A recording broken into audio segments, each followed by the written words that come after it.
Hey, this is Geoff Gannon, and you're listening to the Focus Compounding Podcast. This is the podcast where Andrew and I talk general investing concepts. If you want to know more about specific stocks I like, go to focuscompounding.com, where you can read stock ideas written up by me and other members. Membership costs $60 a month, but if you use the promo code podcast, it'll be $50 a month for you. Andrew and I also manage accounts for investors. To learn more about our managed accounts, email Andrew at info@focuscompounding.com.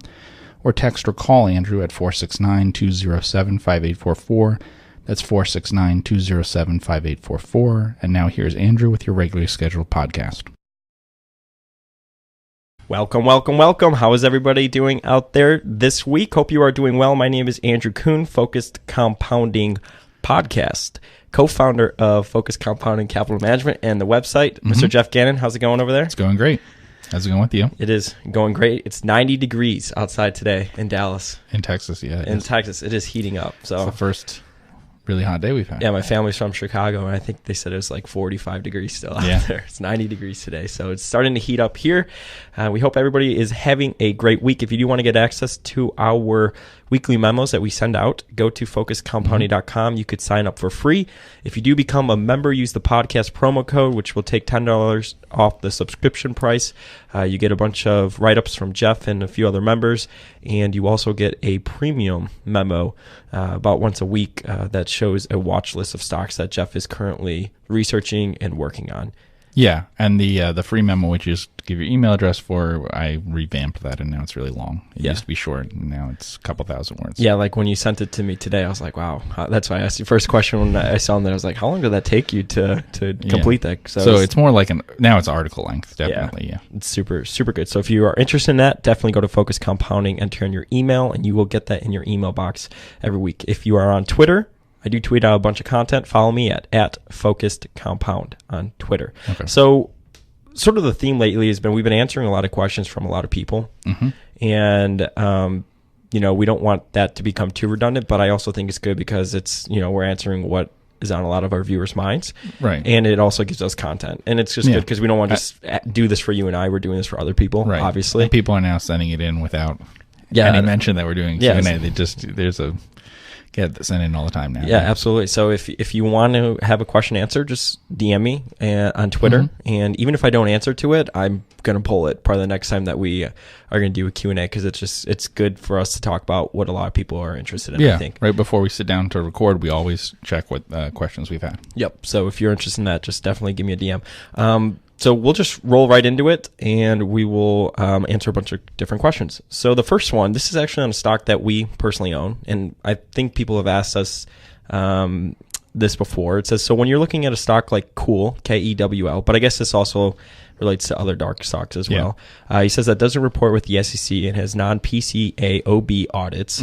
How do you assess the risk of the numbers being wrong? Okay, so let's start by explaining what PCAOB is.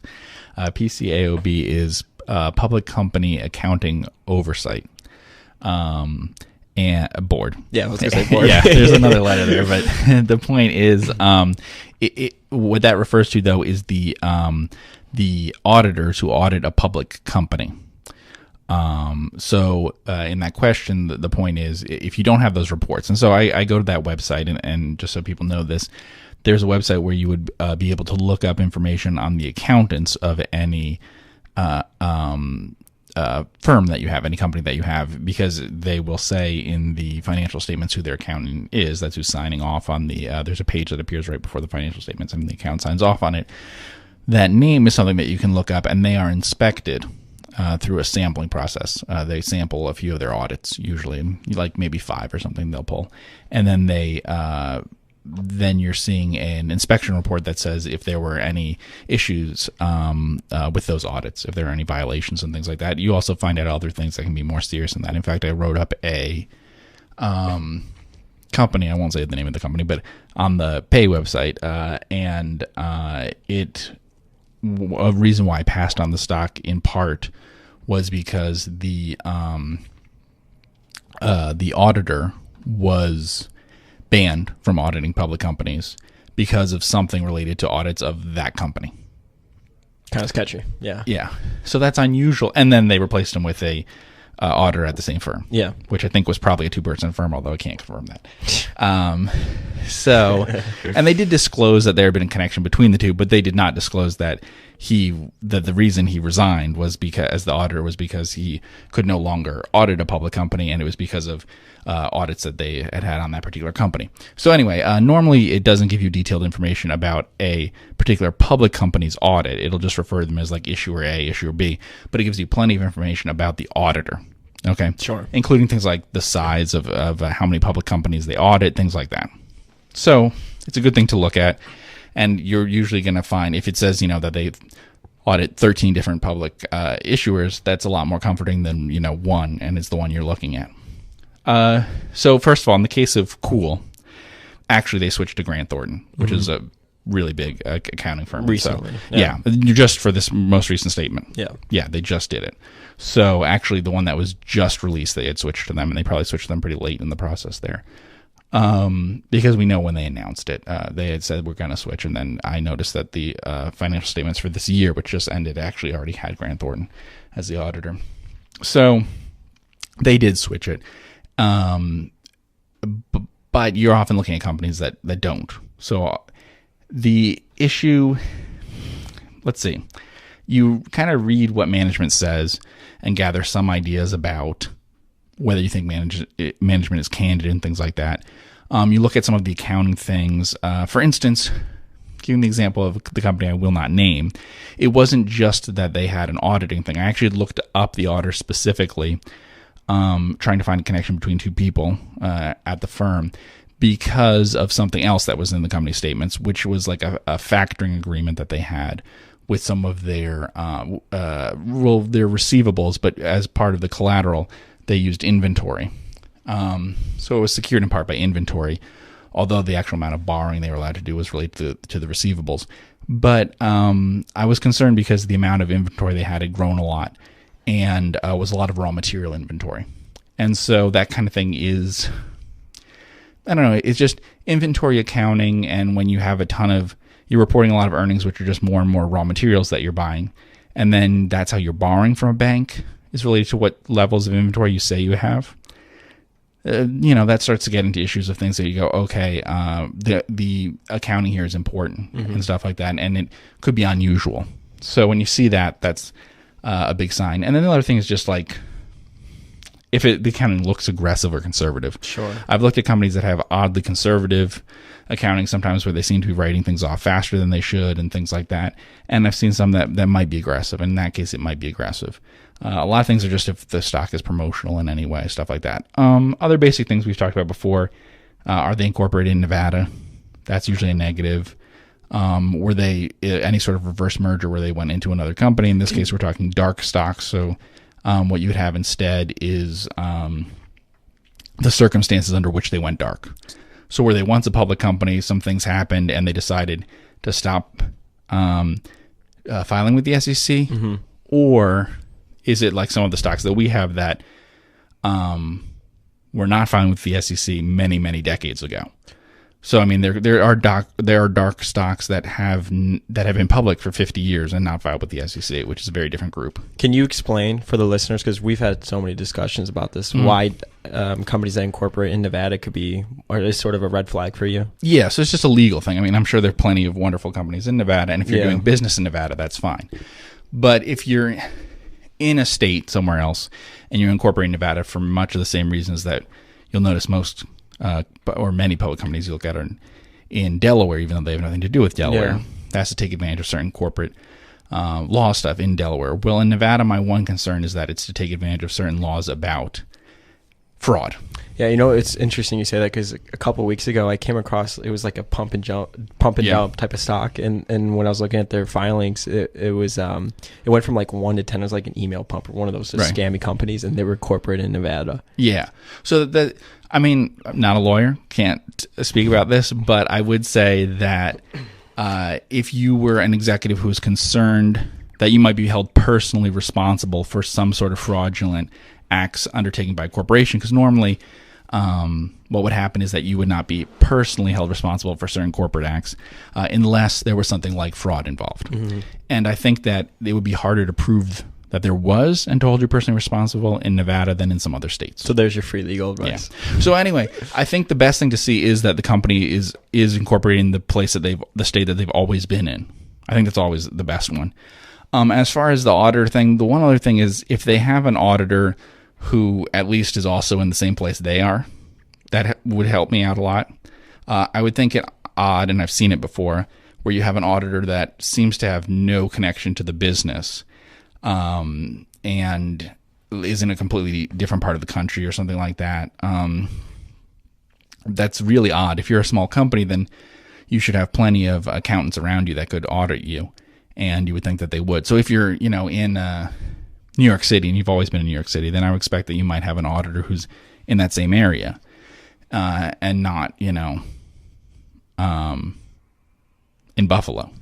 Sure. I mean, even in the same state, but sure. Having no connection that way. That's not terrible to see that, but I have seen that. And even with companies that do audits of public companies, it is something I've seen sometimes where, I don't know, I wonder if they shop for the, what auditor and things like that. Yeah. Got it. Cool. Thank you very much for that question. Okay, let's see. Next question. Given that you are investing in illiquid securities with a concentrated strategy, as I do, or as do I, that's what he said, how do you enter and exit a stock? Do you put a big buy order in with a limit and let it play out over the next weeks or months? Do you split the bid and ask and hope for the best, or are you constantly picking up a small amount of shares along the way at a time? Compared to what most people might think, I would say large bid, lower price. So larger volume, bidding for a larger volume of stock than you might think, but bidding at a lower price than you would think. Often, it's a couple percent. I mean, when we first started bidding, it was a little bit lower, but now it's normally probably about a percent under the last bid. I would say under the last bid, right? Yeah. Which is we're not even talking about the last trade here, or between the bid and ask, but that we are bidding at a price that's lower than the best bidder at the moment. So if someone's bidding, $34.25 for something. We would be bidding less than $34.25, meaning that we're not the best bidder when we do that. The logical reason for why you would do that is that it's volume. A lot of times the stock, you'll see the last trade price and the bid and the ask, and what you'll see is basically someone's bidding for 100 shares of stock. Someone's asking for 100 shares of stock. The last trade was 100 shares of stock, some number like that, and we want a lot more shares than that. So it may be possible if we want 10,000 instead of 100, that when they're selling to us, that we could have that done at a price that's even lower than the last bid that you had. Because what you're assuming is that just because someone bid for 100 shares, that's the only way that you could get someone to sell to you, right, is the price that you see for them. But bidding for 100 shares is not actually the same thing as bidding for, as an extreme example, 100,000 shares. I know that when I owned some very illiquid stocks that were big positions for me, I completely ignored when people were trying to buy 100 shares.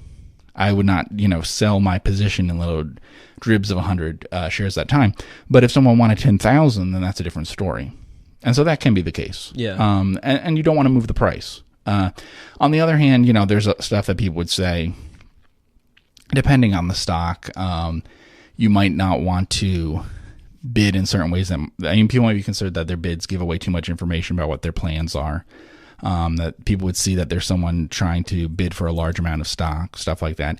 I don't know that that's that big of a problem if you aren't increasing your bid. And what you'll notice, and because we've done it, we don't really chase after a stock where we keep increasing the price. No, I would say probably, we just literally just put a GTC order in, right. A good to cancel order in. I do all the trading for the firm, and we'll just put a good to cancel order and just kind of let it sit. Like there's been times where it could take us a week to get filled, but we're not. We're fine with that. Quite honestly, if you think of the stocks that we're investing in, specifically illiquid securities, they can move around a lot based on just normal buying. Nothing that has anything to do with really the company. So a lot of times we'll just put a bid in, probably 1% or 2% below the lowest bid, or the bid that's being currently that's currently being offered, and then just kind of put a good to cancel order and let it hit us. And we haven't had any problems with it at all. We've gotten every single price pretty much that we wanted. I think was it Maui Land and Pineapple Company ran a little bit on us, but other than that, we've pretty much got filled out every single bit that we wanted. Yeah, and when we're saying that it ran up on us, what we mean really is that we didn't get all the shares we wanted, and it went up.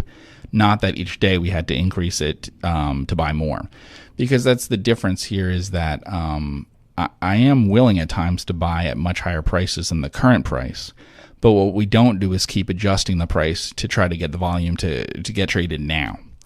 And the other thing about it might seem like a silly thing to bid a couple percent below what the last trade was or something like that. But if you're going to buy a lot of a stock, you might have some caution when it comes to not wanting to make the stock, not wanting to draw attention to the stock, right? When you're buying a stock, you don't want to draw attention to it. And so you definitely don't want to, if you're buying a huge amount of volume in a stock that has little volume, the one thing you really don't want is for it to be going up on large volume. So if it's flat on large volume, that's really going to draw a lot less attention than if people see that it's up a lot. And even in these really small stocks, you'll see, if you go read read threads at like Corner of Berkshire and Fairfax, or read blogs and the comments in them of the little value kind of community that we're in, for people who own the stock and stuff, if a stock goes up 5% or something on a really big amount of volume, it will get them looking at it and stuff. And what you don't want if you're buying a stock is to draw any unneeded attention to it at all. So mostly what you're trying to do is just not disrupt. I would say you try not to disrupt things as best that you can. And other than that, I guess it's up to psychology and stuff about how you want to do it personally, what you think works best. But, you don't want to do things which alter the price on you in a negative way. Sure. And for me, I've always found, compared to what people think, that there can be a lot more volume than you think available in a stock. And the only way to find out is to go out there and try. And to try for a while. I'm talking about trying for a month, not trying for a day. Yeah, sure. Yeah. And there's been, like I said, plenty of cases where it's been like a week to 2 weeks to get filled. But we're totally fine with it. And obviously, this is common sense, but the important thing is, what matters more than anything else is getting you your best average price on it, your lowest possible average price. And that's what really matters. And so just figuring out for you what you think will do that. And then other than that, it's, judgment and guesswork and stuff. We're not experts on trading. Yeah, got it.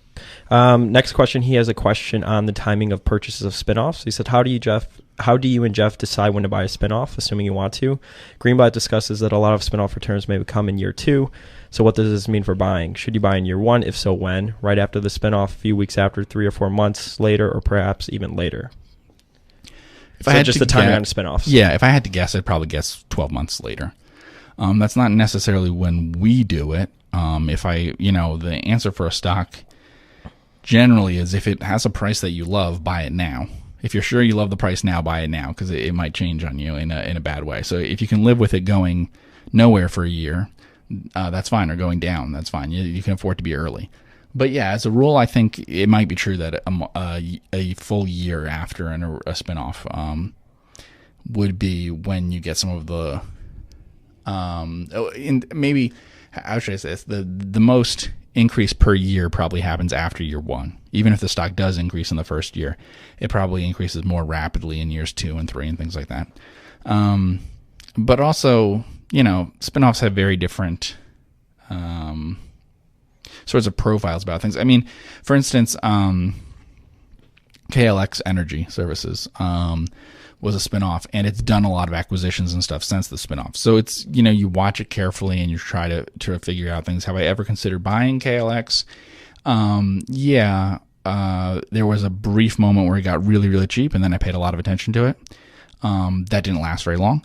And then there was also a couple cases, maybe 2, where they did a really an acquisition that really changed things, especially increasing their debt to do it. So it really changed the company's leverage situation and things like that. So when certain changes happen within that year or whatever, I think you just watch it very, very carefully for the first year. In some cases, you might be able to guess. I can think of like Wabtec did a deal with GE, which basically half of they ended up owning half of the company that resulted from it, and so the company's not counted as a spinoff or something as it exists today, but basically GE spun off part of itself into Wabtec, As a result, GE shareholders got some stock, but also GE got stock. GE has to sell that stock within prescribed time periods. So you can actually see when the selling would presumably be heaviest. And in that case, I think it's between 30 and 180 days. For BWX Technologies, did you buy that pre-spin? Yes. Why did you do that? I was very worried that it would go up, and it did not. Really? Whereas in the case of NACCO, I did not pay enough attention to it beforehand. Yeah. It went up a huge amount. Massive. In like the year before, yeah. So, and then everyone was like done with it. No, I mean, I should say NC continued to go up a bit, and Hamilton Beach Brands did decline and stuff. But if you kind of netted out, a really big part of the return in buying the combined company, which I think a lot of people did, would be buying it before the breakup. So yeah, and I think in some cases buying before is a good idea. I would definitely look at buying before a spinoff. And I would even look at sometimes companies that plan a spinoff and then don't do it and things like that. I mean, NACCO had planned to do that same sort of spinoff many years before, and then there was problems in the stock market and they decided not to spin it off at that time. Just like some companies decide not to do an IPO in the middle of a financial crisis or something. But it gives you a hint of what they're planning to do. They'll probably spin it off eventually, and they did. So as soon as it's announced, you watch it carefully. And probably 6 months before the spinoff to a year after is probably the time where you have the most changes in sentiment and things like that. Mm-hmm. I think a stock could definitely be at its least well known and potentially most overlooked, most inefficiently priced a year after. But that's not always the case. I can think of spinoffs that, because of that book, You Can Be a Stock Market Genius, I can definitely see certain value investors who love spinoffs and really get excited about them, especially as like a short-term thing. There's a lot of people who will buy a spinoff and sell it within a year. Yeah, I was going to say it's more just a catalyst that happens. I think there's a lot who would like to buy and then sell in a year, which is generally not what we're doing, I would say. If prices move a lot, that could happen, I guess, but that's not usually what we're looking for. So I guess we're looking more for the right price to buy in at. And I would say I pay attention from the beginning, but I definitely don't think that a 1-year-old spinoff is too old to be considered still a spinoff. I definitely think watch it for the whole year. And if I had to guess, I would probably guess, in my experience, just anecdotally, that, yeah, they go up the most sometime after year one. Year one is rarely the year where there's the biggest increase in a single year. All right, next question comes from a gentleman that asks about your ranking order. Mm-hmm. And as we talked about on the podcast many times with the portfolio, we have like a batting order, if you will, of like number 1 being the stock that you like the most, and number 6 or number 10, whatever, being the stock that you like the least. And in the premium memo as well, that's sort of how you lay it out for all the members to be able to see what you're most interested in at the time. Mm-hmm. So he says, when Geoff maintains his ranking order of the 5 investments that you hold for clients, what is the key factor of the position in that order? Are they ordered by prospective rate of return? For example, number 1 being an IRR of 17%, number 2 being an IRR of 16%, number 3 being an IRR of 12%, or perhaps is it more so of a confidence in meeting a hurdle rate of, say, 10%? For example, for the first one being 95% confident that returns will exceed 10% per year, while number 2 being 90% confident that and then he says all the way up to 5, which could be 60% confidence.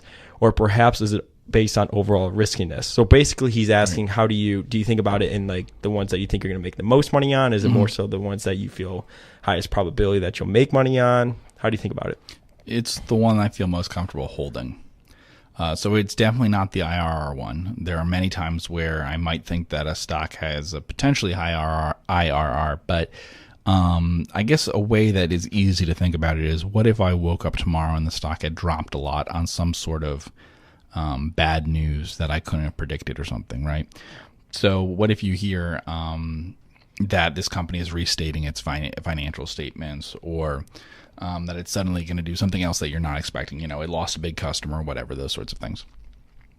How likely is that to get you to reassess the position entirely, right? And so basically, I guess you could think of it as a measure that whatever's number 1 in my thinking is the thing that's most difficult to imagine something happening which fundamentally alters the way that I feel about holding the stock. And the one that you have, your 5th, 6th, whatever favorite, at the bottom of your list, your least favorite ones, are the ones that are closest to that. Now, often that's price, to be honest. Because if you have a really high price, even on a good business, it doesn't take a lot of change in my assessment of the company to get me not to want to hold on to it. So if a stock is at 25 times earnings, then yeah, unless I'm really, really sure about future growth, it would be really easy for a bad year or something to come out and give me bad guidance, and then, oh, the stock's too expensive. Why am I holding something that's this expensive? If you hold a stock that's 25 times earnings and then they put out guidance that next year's sales will be down a little bit, that's not that exciting. So that makes you want to think about selling. Sure. So we have a couple stocks that are pretty expensive. However, the likelihood that they would put out guidance or something saying that sales will decline next year is really low. It's not impossible, but like in one case, I think their sales have increased every year for the last 20 some years or something. So I would really have to reassess it if they had a decline in sales, Whereas something that's really, really cheap, that's not true for it. So to give an example, I would say that our most expensive stock is on like a cash earnings basis, like a free cash flow basis, probably about 3 times more expensive than the cheapest stock we own. So actually the really expensive stock doesn't rank that high in terms of my confidence in holding the stock. I'd be really confident in the business, but it's just the price that makes that difficult, right? So anytime you get to something that's 25 times earnings or something, that's hard. So the price is always part of it, but it's just whatever stock, the stock that's at the top of my list is just whatever it would take the most to get me to reconsider the possibility of selling it, to change my position in some way with it. And it is in part a combination of price, but it's also like predictability sort of thing. It's usually not really an IRR thing. So like, do you have a hurdle rate in mind? Yeah. Yeah, I have a hurdle rate in mind with everything we buy. It won't buy it. We have a little bit of cash. Sure. And that's because I don't find things that match the hurdle rate. The hint that I'll give is, look, if you go back over the whole history of the U.S. stock market, I'd say realistically you have about a 9% nominal return over that entire time. So you would want a number, and we charge fees and things, so you would want a number that doesn't leave people off poorer than they could be in an index over a very long period of time, not next year and stuff. Yeah, exactly. So that's really what we're talking about. Sometimes it gets hard because sometimes if the market's expensive, there's the question of should you lower the discount rate because, the hurdle that you have to clear because you really can't find other things. We don't do that, and so I do hold some cash. I would like to always be fully invested, and I would be fully invested if I was, as long as I could find things that clear that hurdle. And I guess you can see that there's a portion of the portfolio is in cash, which means that there's some reason why I don't have quite enough things that all clear that hurdle that I think are good investments that I have confidence will return, at least that amount. So basically I don't buy things that I think in the long run will return less than that amount that we're looking for. And, that amount is very high single digits or very low double digits, somewhere in that. So you think about it in terms of opportunity costs? Yeah, when comparing the stocks, it's one against the other that way. Absolutely. Yeah. And then how certain you feel about that opportunity cost is definitely an element of it. Yeah. Cool. Well, that's the last question for today. If you guys want to, like I said in the beginning of the show, if you want to have a question asked of us or answered on the show, definitely tweet it to me, or you can DM me, and we'll compile them together and we will answer them on the next show. If you do like the work that we're doing here, and we are on Spotify now too. That's a new announcement. I forgot to announce at the beginning of the show. We are on Spotify, but if you do like the work that we're doing here, please feel free to go to your the podcast app on your iOS device and give us a rating and review. That's how the algorithm works, and that definitely helps us out. Obviously, this is for free, so that will be great for us, and we'd really appreciate that. Other than that, thank you so much for everybody tuning in. Have a great week. We'll see you in the next podcast. Hey, this is Geoff Gannon, and that was the Focus Compounding Podcast, the podcast where Andrew and I talk general investing concepts. If you want to know more about specific stocks I like, go to focuscompounding.com, where you can read stock ideas written up by me and other members. Membership costs $60 a month, but if you use the promo code podcast, it'll be $50 a month for you. Andrew and I also manage accounts for investors. To learn more about our managed accounts, email Andrew at info@focuscompounding.com or text or call Andrew at 469-207-5844. That's 469-207-5844. Thanks for listening.